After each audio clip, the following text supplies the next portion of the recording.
My husband's mistress doesn't know that my son will inherit all of my mother-in-law's wealth, and their affair baby will inherit nothing. Finding out that my husband cheated on me with his skinny blonde personal trainer while I weighed nearly 200 pounds from being pregnant with our child almost killed both me and the baby. My husband had left his phone unlocked on the table one day, and that's when I saw the text come in. One text with a contact that was just the heart emoji, that said, "I feel so empty without you inside me. I didn't make you fast enough to the bathroom to throw up and vomit all over myself and just lay on the floor and cried." Although it was extremely difficult, I separated from my husband, gave birth all by myself, raised my child all on my own. Meanwhile, while I was living in a one-bedroom apartment and juggling 3 jobs at once, my ex-husband married his affair partner and got her pregnant before our divorce was final. Even though the woman is a professional personal trainer, she has acted like anything but a professional towards me. The only time she ever saw me in person, she put her hand on my belly and asked if I was trying for another one. It was 100% obvious that I wasn't pregnant, but her harassment didn't stop there. During my husband and I's divorce, she kept making anonymous Instagram accounts to comment nasty things on my posts like whale and suggestions for various plastic surgeries that I needed.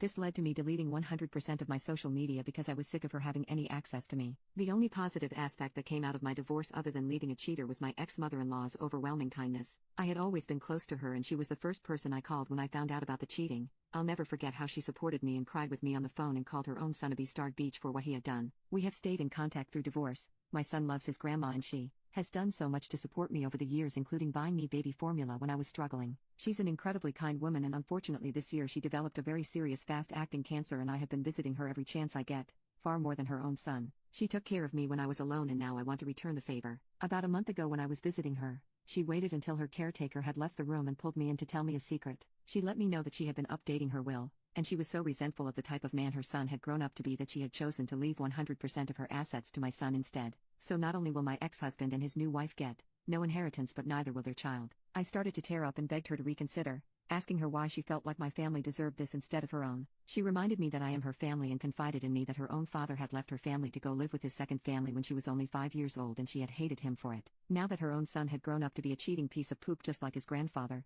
she wanted nothing to do with him and his pathetic new excuse for a family. It was a very emotional night, and I made sure to express my gratitude over and over again. I was one of the first people that my ex-mother-in-law had told about her illness, and once more family members began to find out, it eventually got back to my ex and his new wife. After they found out my ex-mother-in-law was dying, they were suddenly showing up every weekend when I was visiting as well. Their behavior freaked me out. They were acting super friendly out of nowhere towards me and my ex-mother-in-law when they are usually self-absorbed people who barely visited her. During one of these visits, I was walking back slowly from the kitchen with a bowl of soup for my ex-mother-in-law when I heard my ex-husband and his current wife whispering and giggling around the corner. I was probably wrong for eavesdropping, but it led to me discovering the ugly truth about what they were planning. They were talking about how excited they were that they could finally afford to join some expensive, exclusive country club they had been dreaming about. I heard my ex-husband explicitly say, "Once we get this money, we're golden. It shouldn't be much longer now." He was literally talking about his mom dying, and his wife responded by giggling, and he returned her laughter. I thought I couldn't be more disgusted until I heard his wife turn around and start criticizing the way my mother-in-law's living room was decorated.